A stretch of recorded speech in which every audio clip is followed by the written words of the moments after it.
Do you want your images to have a beautiful pop of colour? I'm going to show you 2 super easy colour grading tricks that I use using curves and levels in Photoshop. They're quick, effective and perfect for adding that depth and mood to your images. Let's go in and have some fun with curves and levels. This image is one I created just for fun. It's already been edited in Photoshop using textures and different colour grading techniques. But now I'm going to show you what I can achieve with just 2 simple tricks using curves and levels.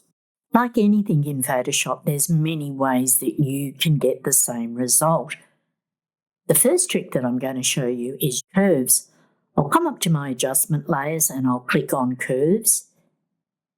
And this is where you normally would play with your curve line. But what I'm going to do is hold down my Alt or Option key and click on Auto. And you get different choices. What you can choose is Enhance Brightness and Contrast. You can actually choose End and Dark Light colours. Let's have a look at the different results that they give. This is with Enhance Brightness and Contrast. Find Dark and Light colours. Then I can go Enhance Per Channel and Enhance Monochromatic. Now I usually go through each one of these just to see what I can get from the image. But this is where it really lifts the game when you do target colours. I'm going to click on Find Dark and Light Colours.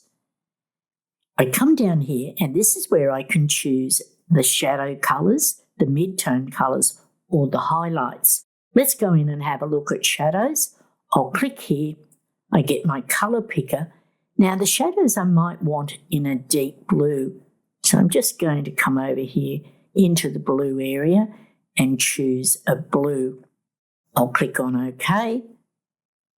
Then what you can do is the midtones. Now, midtones is totally up to you what you want to choose. But let's say I want to go more into a warmer colour, yellow, orange. This is where you experiment and you play to see what you can actually get. I'll click on OK. Then I'll come to highlights. And what I'm wanting with my highlights is a bit more of a lighter colour, maybe into the yellows, even into that orange. And let's sort of click into that light colour. Might just come over and change that and click OK. These are the 3 colours I've chosen now, shadows, the midtones and the highlights. What I want to do is click on OK.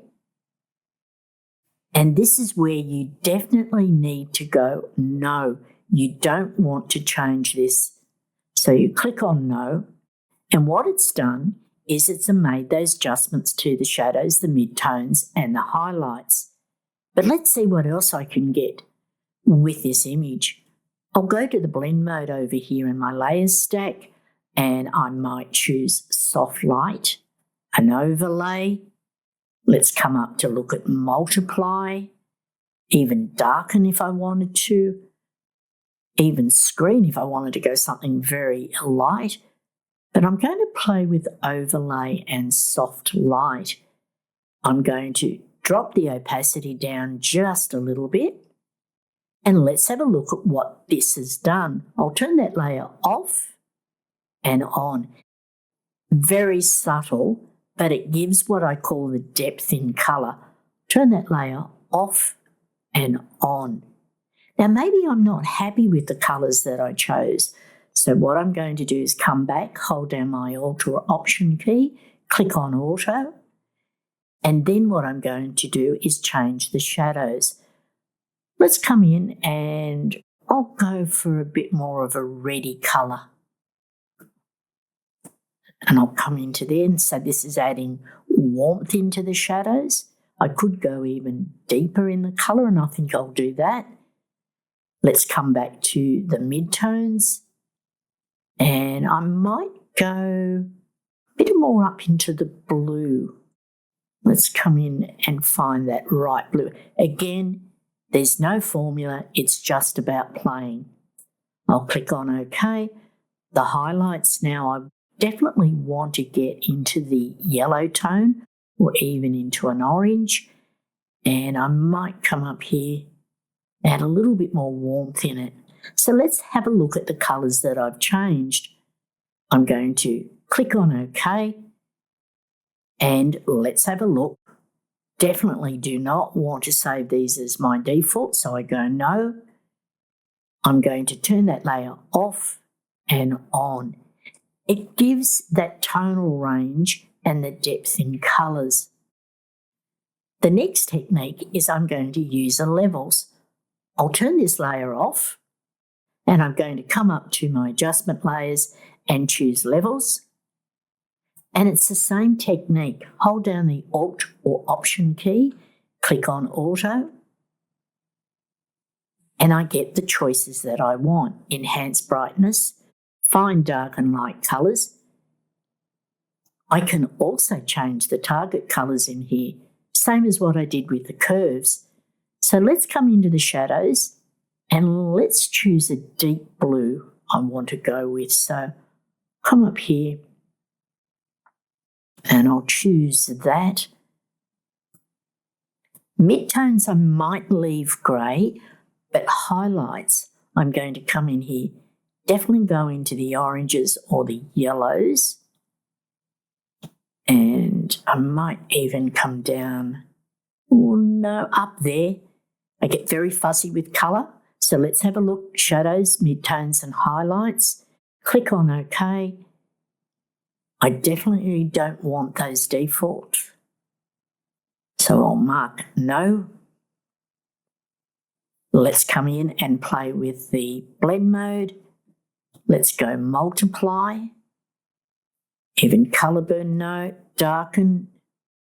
It's not talking to me. Let's go overlay. Now I'm going to turn that layer off and on. Look at the depth and tonal range now that is coming into this image. A little bit strong for my taste, personal preference, so I'm going to drop the opacity. And there we go. Let's turn that layer off and on. Now I'm going to turn the curves layer on and actually see what we get. Look at the image. It now has got strong depth of colour. I'm going to turn those two layers off.